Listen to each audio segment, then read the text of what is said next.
Boa noite e sejam bem-vindos a mais um 5 Gerações. Hoje eu trago para vocês um convidado que passou pela Vale, mas depois criou o Acelera Angola, e com ela abriu espaço para que sonhadores se tornassem criadores.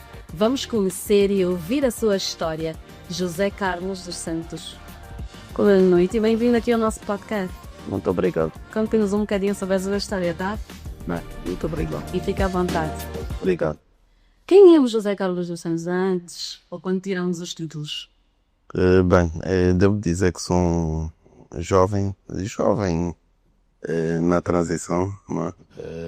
Angolano, pai, irmão, e estou a considerar esses dois porque acredito que sejam uma pessoa de família. Gosto muito da minha família alargada e a nuclear, né? E para além disso, acho que o sentido patriótico e o nosso país está sempre em primeira linha. Quando penso em mim, não consigo dissociar as duas histórias, né?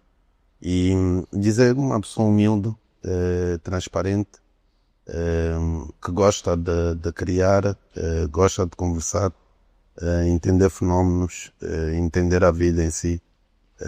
E pronto, creio que resumidamente seria isto. E qual é a versão que as pessoas próximas têm em si? Acho que é um pouco diferente. Acho que muitas vezes uma versão de uma pessoa muito mais colocada a desafios, uma pessoa presente em alguns momentos, mas uma pessoa que está sempre a trazer a diferença, né? Porque nunca estão à espera que vá fazer o que antecipo fazer, ou de mais risco, ou de menos risco, ou de uma coisa nova, né?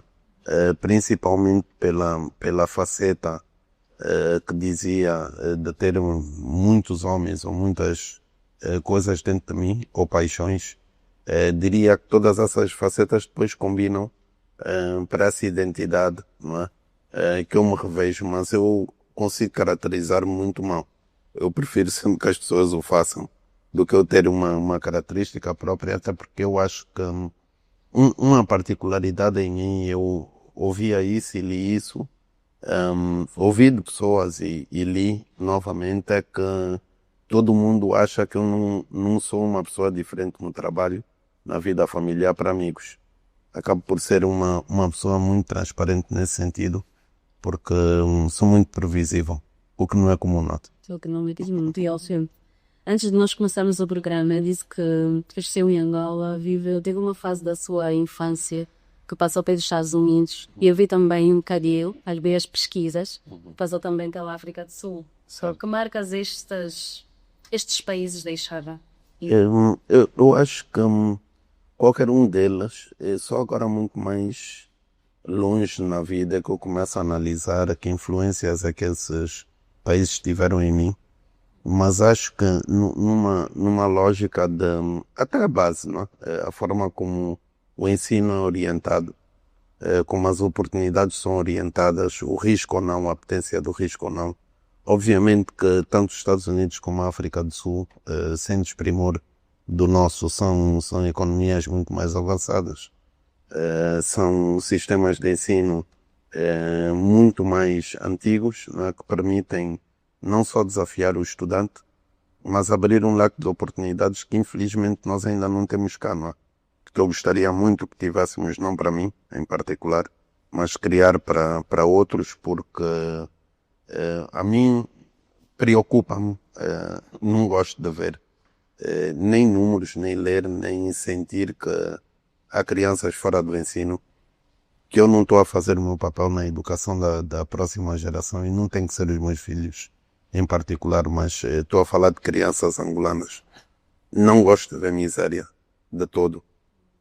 Não só preocupa-me, como eu vou dizer, busca o lado mau em mim de não compreender porque é que há isso, não é? E esse reflexo da ausência, não saindo objetivamente do que perguntava dos Estados Unidos e da África do Sul, eu acho que quando nós estamos perante uma realidade onde nós conseguimos instruir e transportá-la por que não, né? Então, é fruto dessa experiência. Eu acho que, por um lado, deu uma rigor, deu uma todo o lado de estar numa zona de não conforto, porque eu não estava com os meus pais, nem estava com as minhas irmãs, nem estava com a família que eu diria nuclear. Então, desde muito cedo, se calhar, habituei-me a interagir, primeiro por carta, que é uma coisa que a juventude hoje, sei lá, minha filha ou filho riem-se, né? Ah, mas tu comunicavas com a avó a escrever, né? E, sim. E depois, acho que diria mais para 98, 97, 98, mais a internet. Começam a surgir os e-mails e a comunicação na internet, então já havia uma troca por internet ou chamadas, né? E isso tudo progrediu muito rápido, toda a questão da comunicação. Então senti assim esse dilema, não é? Mas acho que também tornou-me mais resiliente para a vida, não é? O saber que as responsabilidades não substituem, muito mais tarde, não é? Não substituem aquilo que são as metas, que a organização, e sinto que sou uma pessoa organizada, tanto na minha vida pessoal como no trabalho, e é uma coisa que eu tento sempre puxar por todos, não é? A organização também veio dessa matriz, mas também o aprender línguas, que é uma ferramenta importante. Eu diria que é objetivamente uma das coisas que nos faz estar mais integrados ou não, seja no mundo de negócios ou na vida em si, e permitir conhecer outras culturas, que também é muito importante, né? Porque viver na diferença faz-nos sempre bem, né? Nós não estamos sempre corretos, não somos de todo os mais, como é que eu posso dizer, os que temos todo o know-how da cultura, porque as pessoas são diferentes. Então, por essa diferença também, o aprender que muita coisa que eu trazia de cá era diferente para o bem, quando chegava a esses dois sítios, mas também eram muitos hábitos que eram diferentes para o mal, né? Estando na agricultura, acaba por conhecer muito mais sobre outras culturas. Então, sei que constante aprendizagem. Sim. Acho que só nisso dava uma conversa de dias, né? Porque o nosso país é muito diferente em várias camadas e em várias perspectivas, e os povos têm hábitos muito diferentes, não negativos, não é? Mas são diferentes. A forma como interagem, a forma como dizem não ou sim às coisas, a forma como são levados para realizar um trabalho ou não, a forma como eles encontram também o próprio mérito comunitário, mas há uma coisa que raramente se quebra, que é o fator confiança, não é? E a questão é, quando nós temos uma linguagem verdadeira, direta, e quando nós provamos às pessoas que nós cumprimos com a nossa palavra, que é uma coisa que falta muito cá, qualquer povo acredita, seja um ou outro, seja de onde for, do sul ou do norte, acredita, não é? Então, eu costumo dizer que, se for mais para o primeiro ano que eu fiz, que foi de Direito, se olhamos para contratos, os contratos não começam pelo escrito e depois se fala. A palavra conta sempre, o que conta é a primeira palavra que vai para os contratos, não é? Então, se a minha palavra não for verdadeira, eu não consigo ter um papel verdadeiro, não é? E isso um pouco, fazendo um retrocesso, essa busca pela verdade intrínseca dos processos, das coisas, de uma verdade de realização, faz toda a diferença entre termos algumas oportunidades ou sorte, que também conta muito na vida, ou não termos, né? Porque é assim que é feito, né? Então, sim, temos povos bonitos, diferentes, e o nosso país é mesmo belo, mas muito grande e diferente. Muito diferente. José passou pela banca. Como é que viu a banca? O que é que o fez abandonar a banca? Eu não diria que seja um abandono.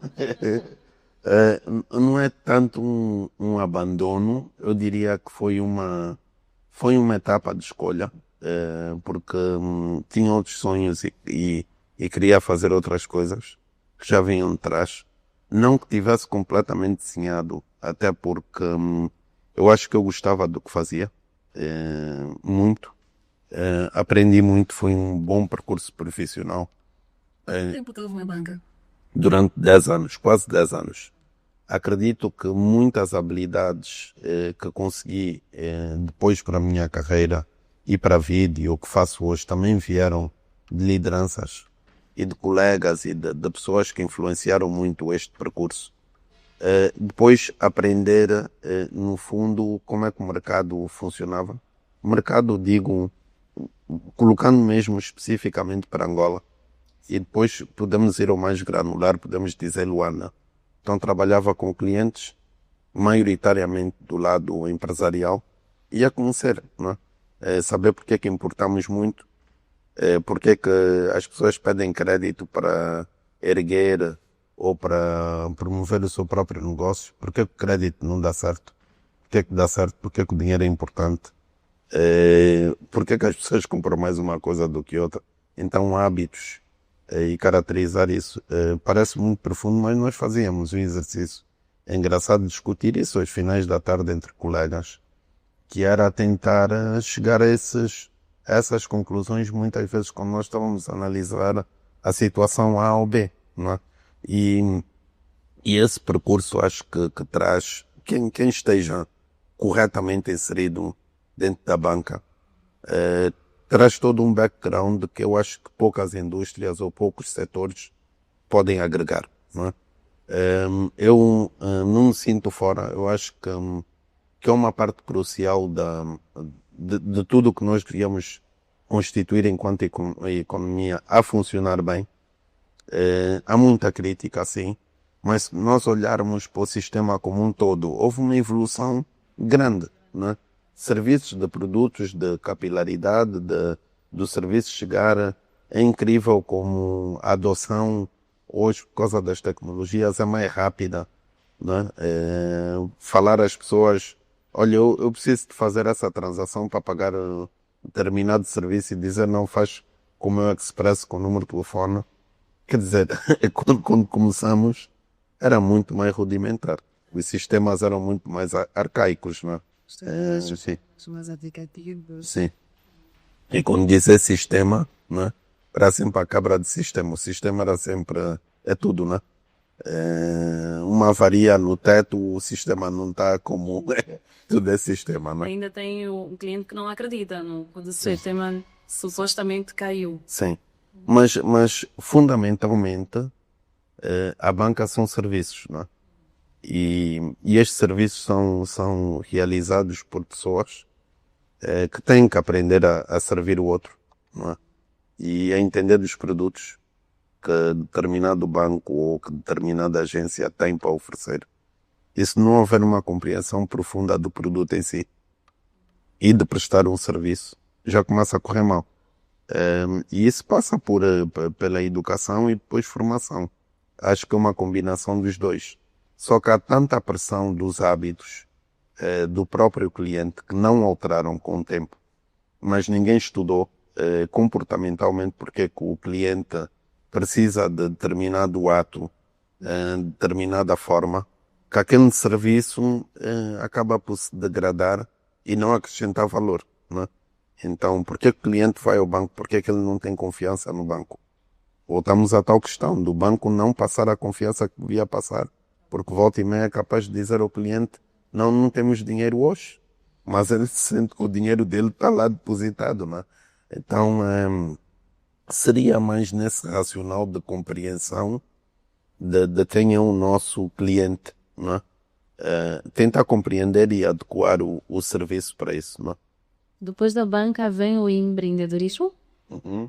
Como é que foi essa transição? Houve algum dia?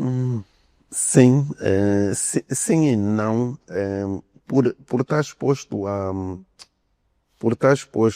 a empresas e entender mais ou menos como é que se levantava capital, qual era o formato, não tanto levantar capital naquela altura, mas a falar de como é que eu contraio uma dívida, né? Como é que eu vou buscar um empréstimo, como é que tinha alguma noção do risco. Também aprendemos a medir risco. E surgiu assim muito rápido porque havia algum teor, agora recuando e pensando, havia algum teor de tentar experimentar outro tipo de coisas. E era uma altura em que o mercado tinha muitas oportunidades. Para quem fala dos últimos 20 anos, todo mundo foca ali entre 2008 a 2014 como o boom de tudo, né? Sim. Dinheiro de petróleo, muitas transações, muitas construções, muita coisa a circular, e foi mais ou menos nessa altura que houve a opção. A seguir, encontrar as pessoas certas que queriam realizar o projeto ou fazer o projeto em conjunto e unir todos esses ingredientes para tornar essa transição. Não foi logo o empreendedorismo. A primeira estação, digamos assim, foi uma empresa de marketing online e um call center. A empresa de marketing online surgiu primeiro. Isso porque havia um racional de fazer serviços num âmbito que começasse pelo lado digital e culminasse no que hoje já existe no mercado, que são entregas. Naquela altura era muito inovador ou muito desafiador fazer todo esse circuito. E a intenção era, no fundo, promover ou começar a destacar aquilo que eram negócios mais voltados à internet e vendas mais voltadas à internet. Estou a falar de 2011. Quando nós fôssemos a reuniões falar sobre isso, os clientes não entendiam, né? Que era um clique do colo, que era pagar likes para crescer nas redes sociais.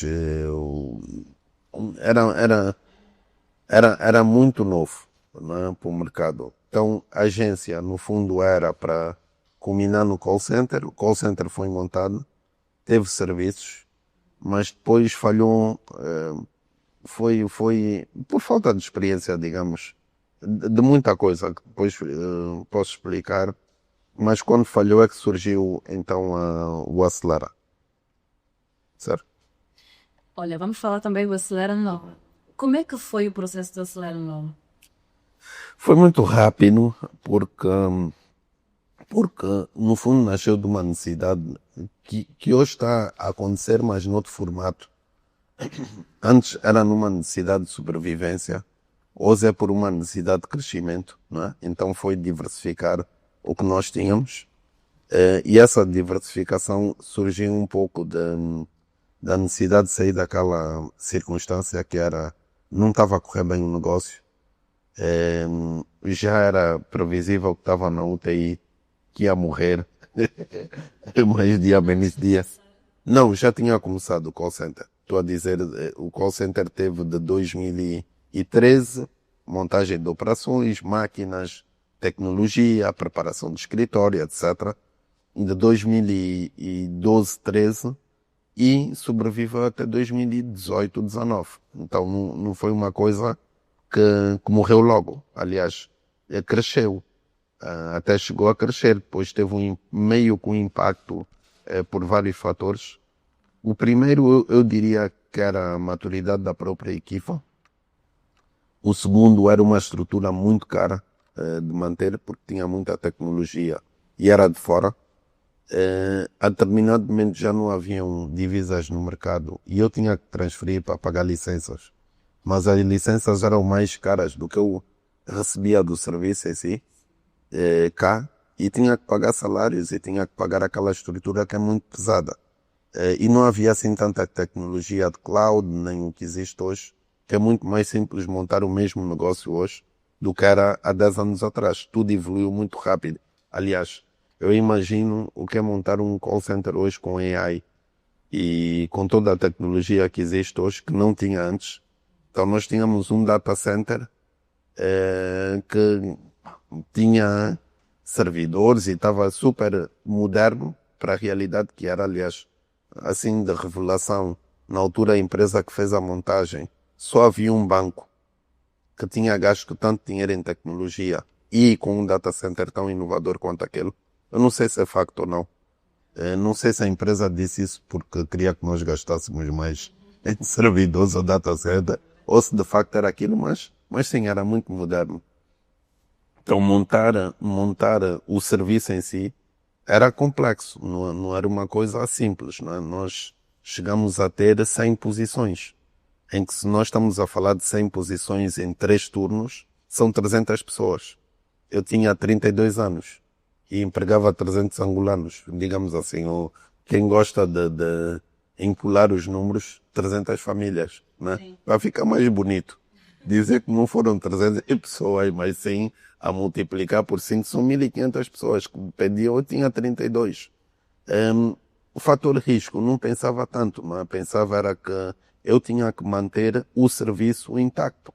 Depois nós temos sempre, e voltamos à questão toda do início, nós temos que, enquanto sociedade e enquanto angolanos, curar uma coisa que é primordial se nós quisermos alcançar algum tipo de sucesso enquanto país, que é nós temos que começar a dar mérito a quem tem mérito e duvidar menos das capacidades por causa da idade. Isso é uma grande dúvida. Que é entrar a uma reunião, tem 32, mas porque é és tu, né? Que é um miúdo. Os miúdos não... O julgamento também lá. É o julgamento pela idade. Provar o que vai. Sim. E a prova do que vale, não, um miúdo a fazer isso, não é possível, né? Tem alguém atrás, tem uma mão invisível, tem a mão de Deus, tem a mão de tudo e mais alguma. Há muitas mãos aqui, né? Auxiliarem a obra. Mas também, se for uma mulher com a mesma idade a fazer a mesma coisa, eu estou a falar de mim, uma mulher pior, muito pior, né? E então o serviço progrediu a um escalão em que nós atendíamos a coisas que, por o tempo que era, estavam muito à frente. Estavam muito à frente até numa escala de implementação de tecnologia que quando nós depois confrontávamos com outros países africanos e de fora não faziam. Nós já cá fazíamos coisas que eram arrojadas, sei lá. Uma linha de um governo provincial em que montamos um esquema que o esquema era o seguinte, tinha a linha principal do governo provincial de Luanda e a linha atendia anonimamente a reclamações do comum cidadão, ia para a linha, nós tratávamos aquilo de forma anónima, reservávamos as chamadas no data center e depois remetíamos a gabinetes e as administrações para atenderem aquela reclamação do utente. De forma anónima, dava uma agilidade e uma rapidez muito grande ao governo de saber o que estava acontecendo em tempo real.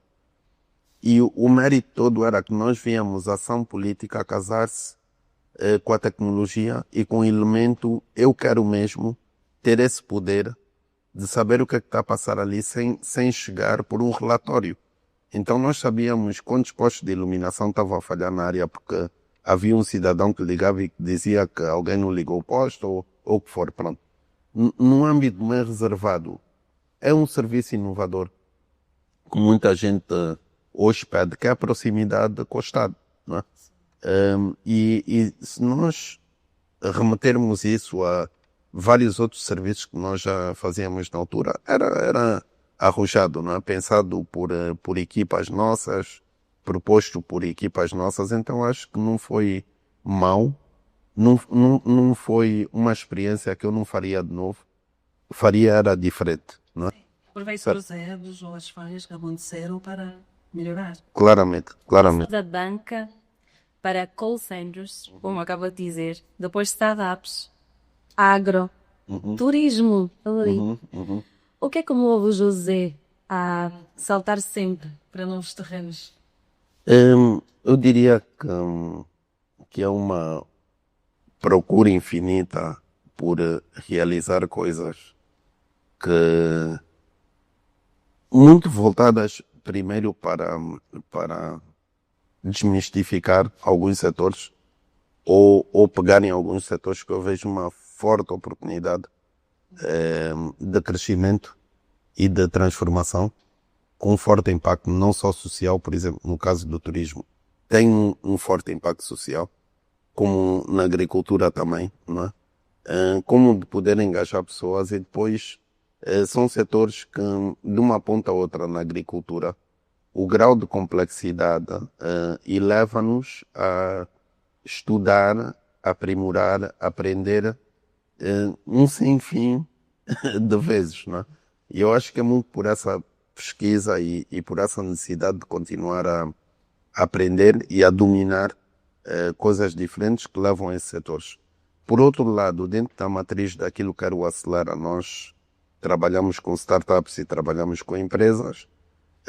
Uma das premissas é que nós verticalizamos o próprio Acelera, portanto criamos algumas áreas que nós achávamos importantes incidir a parte do suporte ou do apoio em incubação e aceleração de negócios. Dentre elas estava o agro, não estava o turismo, mas estava o agro. E dentro dessa verticalização, decidimos então começar a desmembrar ou a separar, a fazer spin-offs do próprio negócio e a pôr estes negócios a funcionarem de forma autónoma e sozinhos. Assim, é arrojado dizer isso aqui, mas quem me conhece e muito próximo, estou de ser família, mulher, etc., sabe que o estar entediado é assim, eu não consigo gerir só um negócio, é pouco. Sinto que é pouco para aquilo que eu tenho que receber. Então o desafio move-me a dizer, ok, eu preciso de fazer mais alguma coisa que me permita estar mesmo ocupado várias horas no dia, não ter nem fim de semana nem nada, é foco. E depois gozam um pouco comigo porque dizem que quando eu entro em determinada área, não paro de falar daquilo dias seguidos ou meses seguidos, todo mundo vai ficar contaminado com algo que eu começar a falar, não vou parar de falar, até conseguir realizar o que eu comecei a falar ou o que eu descobri. E acho que esse foco faz com que muitas vezes nós trazemos também outras pessoas ao próprio processo a acreditarem, ou algo que não viram, não é? Brilho nos olhos a falar do projeto. Sim, sim, sim. E a visão, né? E depois vamos agregando a visão de outros. Então, recuando na questão da agricultura e do turismo. O turismo é uma paixão completa. E acho que cada vez que penetro mais para o setor, mais me apaixono. O agro também é uma paixão e cada vez que entro mais para o setor, apaixono-me, só que eu acho que cada uma dessas áreas complementa-se. E eu acredito que nós, se tivéssemos uma estratégia real de fomento a estes dois setores, em 5 anos, 10 nós esquecíamos o petróleo. Mas completamente. Íamos nos lembrar, mas nós fomos produtores de petróleo alguma vez e dependíamos disso para quê? Né? Esquecíamos o petróleo. Mas era necessário existir um compromisso sério para se criar estruturas sérias, para movimentar quase todo mundo a pensar nisso. Não querendo dizer que não haja esse movimento, porque hoje há mais pessoas a falarem da agricultura do que havia. Né? É curioso ver a quantidade de jovens como eu no campo. A irem para o campo nunca tiveram. Eu não tenho um passado de campo, não tenho avós e bisavós e o pai e a mãe ou o que for que eram do campo. A primeira geração de campo sou eu, com exceção de um tio, mas primeira geração, estou a dizer, nuclear sou eu. A ir para a fazenda e a querer saber da cebola ou o que for, ou do cabrito. Mas quero levar, obviamente, como a futura geração, a pensar no campo como uma questão de segurança própria, não é? Familiar, e também olhar para isso como uma alternativa de criar coisas sólidas, não é? Que criam realmente o desenvolvimento, porque nós quando pegamos na questão toda do turismo e do campo para uma abordagem constituir, no fundo vamos dizer, constituir uma nova ordem, é possível nascer em cidades ou organizações ou comunidades novas à volta daquilo. Então, há um mar de oportunidades, não é? Mas José Carlos, diga-me uma coisa, ao falar sobre vários terrenos, não fica preocupado de parecer uma pessoa inconstante? Não, porque tudo tem um nexo e as pessoas normalmente podem ficar deslumbradas com tanta informação ao mesmo tempo. Sei compartimentar os momentos, nem sempre coloco tudo. As coisas nascem de uma estrutura, não nasceram por acaso. Portanto, nem o entrar no agro, nem no turismo, nem fazer o call center, não foi por impulso, foi por constituir equipas muito profissionais, muito bem preparadas a executarem os negócios, que acompanham os processos. Para além disso, vem de todo um background de necessidade que muitas vezes até somos convidados ou arrastados a fazer coisas que não estavam dentro do nosso âmbito de desafios, mas por fazermos bem o trabalho e por existir uma escassez aqui de pessoas a realizarem com seriedade determinado tipo de matéria, somos convidados, que é bom. Aí vem o mérito. Mas sim, essa inconsistência viria mais se não terminasse o processo do início ao fim. E assim, qualquer uma dessas empresas existe. O Acelera 8 anos, não desisti. Setor super difícil. Aliás, não existe nenhuma empresa, poucas, são poucas, sustentáveis, que são para o lucro. Grande parte delas são ONGs ou empresas sem fins lucrativos dentro desse setor em África. E nós somos uma empresa com fins lucrativos. Por mérito, há uma associação, sem passa publicidade aqui, mas ocorreu-me agora, que é a AfriLabs, que é a maior associação de incubadoras ou aceleradoras da África. E nós, dentro desse percurso, são 500 membros. Estamos nomeados de 14 categorias para 9. Entre os melhores da África, estou a dizer, em categorias tem 5. E isso era uma ambição inicial, que era ser a melhor incubadora da África. É possível ser uma incubadora angolana. Equipa, são 42, 41 são angolanos. Tem uma pessoa de fora, mas não conta, não é isso que impacta. Então é possível ter um bom negócio com pessoas de cá. E há um nexo que liga tudo. Então, em constância, se calhar, não viria tanto do querermos fazer, mas de todas as externalidades que muitas vezes afetam não só o negócio, mas a nós próprios, não é? Em que é assumir um fracasso, como tomar a decisão de fechar uma empresa? Como é que funciona? É um peso grande, não só por nós, mas porque as empresas têm uma responsabilidade pública grande. Pronto, quando eu digo público, não é. Nós afetamos vidas, nós temos serviços e produtos, é a credibilidade, é o aceitar que não deu certo e corrigir. Portanto, há uma responsabilidade que nós temos que assumir perante instituições, perante o serviço que nós prestávamos, perante dívidas, o que for. E eu acho que essa questão toda do fracasso, não é? Uma coisa é nós desistirmos, outra coisa é terminar o fracasso bem. Não é deixar as coisas desmembradas, porque logo a seguir isso pode ser dos fatores determinantes entre eu ter sucesso ou não na próxima coisa que eu faça. Tem a ver novamente com a confiança.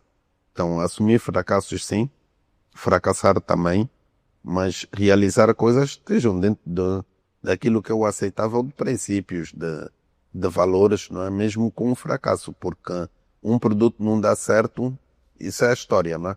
A inovação é feita para isso, é para ter um agregador em que permite nós, de determinada matriz, irmos melhorando sem fim, né, determinado produto ou serviço. É assim que funciona. Desde que há a criação de produtos e serviços, que é assim que funciona. Agora, há muitas empresas que não aceitam, aliás, existem estudos para isso, não aceitam esse fracasso como tal na rapidez que deviam, e há uma curva do produto. Há uma vida do produto, normalmente. E nós temos que aceitar que tudo tem essa curva, não é? Então, também aceitar o fracasso. E o que é mais difícil? Levantar capital, levantar confiança? Os dois têm que estar juntos. Não existe capital sem confiança. E não existe muita confiança, né, sem conseguir ter o capital. Uma coisa anda em paralelo com a outra. Não só o capital, a economia e a confiança. Né? Já aconteceu alguma vez ter o capital, mas não existir a confiança? Não, porque foi sempre a confiança que veio primeiro e depois o capital. E não o contrário. Mas como digo, uma coisa anda em paralelo com a outra. Não é possível dissociar. A José Carlos acredita que o ecossistema angolano já tem condições para criar unicórnios? Dois lados do Zé Carlos. Vou dar o lado mais... Vamos projetar um idealista e depois vamos projetar um realista na resposta, e não vou me alongar sobre as duas. Do ponto de vista do que nós temos aqui, estruturalmente por resolver, se alguém conseguir resolver aquilo, torna-se um unicórnio. É assim, se nós falamos de uma fintech ou de uma agritech que consiga resolver um problema grande, que não são poucos, angolano, torna-se um unicórnio. Vou para o lado realista. As barreiras regulatórias, institucionais, do utilizador de crescimento, a infraestrutura que nós temos, não vai ter unicórnio nenhum. São termos bonitos, não vamos embelezar ou criar uma narrativa.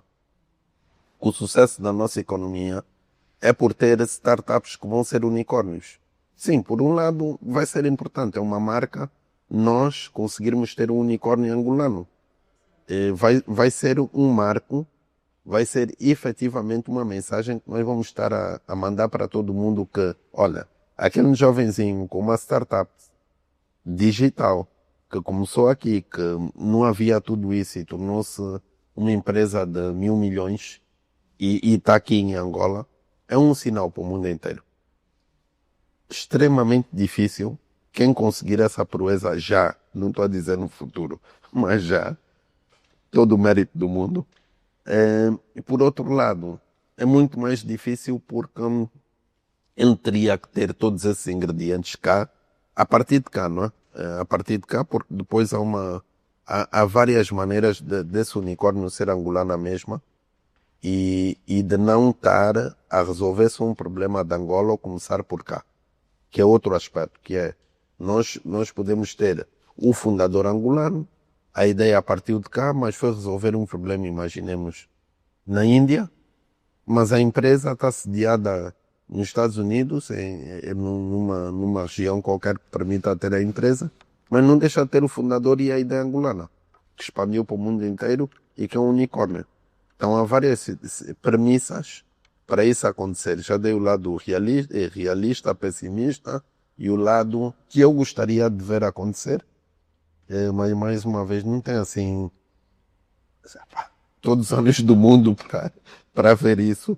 O maior drama, eu estava a fazer uma analogia. O maior drama que não é drama é pensar que em 10 anos do plano fomento, ok, para a agricultura, nós tornamos-nos o maior exportador de vários produtos, ok? E estamos a falar de 60 anos atrás. Depois de 70 anos atrás, 20 anos antes da independência. e tornamos-nos o maior exportador de vários produtos. Então, em 10 anos, é possível sermos o maior exportador de vários produtos. É mesmo possível. O que é que nós temos que fazer para chegar? É o plano que nós temos que fazer, é a estratégia, é o tal fomento que deve existir. É possível, sim, claramente que é. Então, projetando para frente e dizendo que eu sou a favor que o país pode se transformar em 10 anos, claramente que sim. Ok, voltamos à confiança. Sente que Angola está pronta para uma geração de líderes que não vêm da política, mas sim do setor de empreendedorismo? Claramente. E deveria ser assim, não? Deveria ser assim. Mas eu acho que temos muito receio em colar os dois, não é?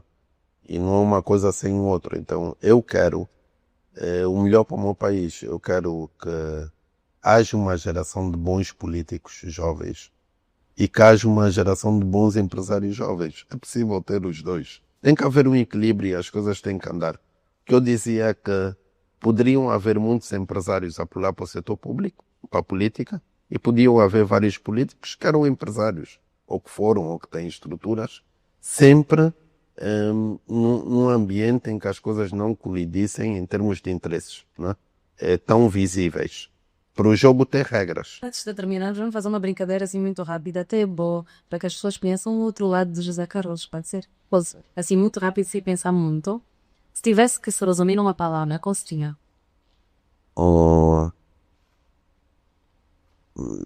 Sou mau a caracterizar-me, mas Destemido. sonhador. Sonhador. Qual é a palavra que nunca usaria? Fim ou não? Um momento que nunca aconteceu. De falhar muito? Esse medo alguma vez já o travou? Não. Não. Não. Um livro. Estive a ler o Steve Pinker, Iluminismo agora, é um filósofo, recomendo. Uma música. Várias, mas olha, estava a ouvir ontem um índio do Caetano Veloso. Boa. Um filme. Um filme que funciona como uma bússola. Gosto sempre da Marvel, ficção científica. Então tudo aí à volta. Super-Homem, Batman. Imagina, pensando nisso.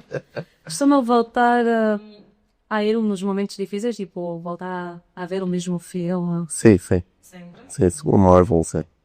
Qual foi o momento mais feliz da tua trajetória? Vários, mas Um que lhe tenha marcado. não sei. Olha, estava aqui hoje, livro. Oh. Sim, geração mesmo. Um momento difícil. Esse ano, em janeiro, perdi o meu pai, 14 de janeiro. Então, ainda tem a marca, são poucos meses. E era uma pessoa que tinha uma influência muito grande em mim e continua a ter. Então, acho que ainda não. É um momento difícil. Quando tem um momento feliz, quem é a primeira pessoa que vi? Tenho um grupo de mulher-filhos, ligo sempre para lá. Aliás, depois de acabar aqui as 5 gerações, acho que vou ligar. Olha como é que correu, o que é que acharam? Eu respondi isso e aquilo. Eu diria que é sempre para a família, né? E para quem está comigo sempre, que não deixa de ser a equipa, não é? Que está nesses vários negócios. E quando tem um momento difícil, quando acontece uma coisa. Um momento de dor, para quem liga?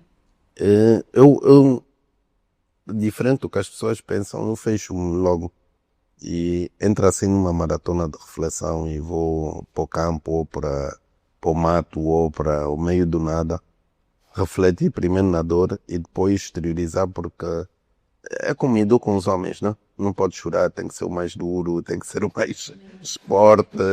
Sim. José Carlos, eu gostaria que deixasse uma mensagem para os jovens que sonham em empreender, que olham para si como um exemplo de história, de vida e sonham. Um dia eu quero ser como José Carlos. Primeiro, dizer-vos que para chegarem até aí houve um nascimento, houve um surgimento, houve uma preparação Muitos ingredientes fizeram com que isso acontecesse, então muitas vezes queremos ver tudo realizado logo, mas não é possível. Há coisas que merecem a sua dedicação e o tempo para maturarem.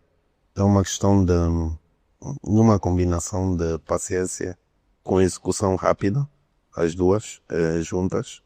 E a segunda coisa é que nunca devem desistir de acreditar em vocês próprios, nas vossas capacidades e naquilo que podem realmente mover enquanto sonhadores e não só mesmo que não sonharem, e acreditar que há várias outras pessoas que também pensam o mesmo. Então, quando há essa união e essa combinação, é sim possível mudar o sítio, ou o lugar, ou o país onde nós estamos a empreender, ou o mundo, quiçá.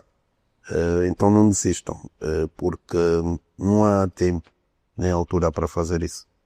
Obrigada mais uma vez por ter aceito o nosso convite. Tá, muito obrigado. Tivemos aqui José Carlos dos Santos, que é fundador do Acelera Angola, empreendedor, está ligado à agricultura, ao turismo, já teve uma empresa de call centers, verdadeiramente um lembrete de que devemos sempre arriscar. Ouvimos a sua história, conto com vocês no próximo 5 gerações. Até a próxima geração, até a próxima SAMEI do futuro.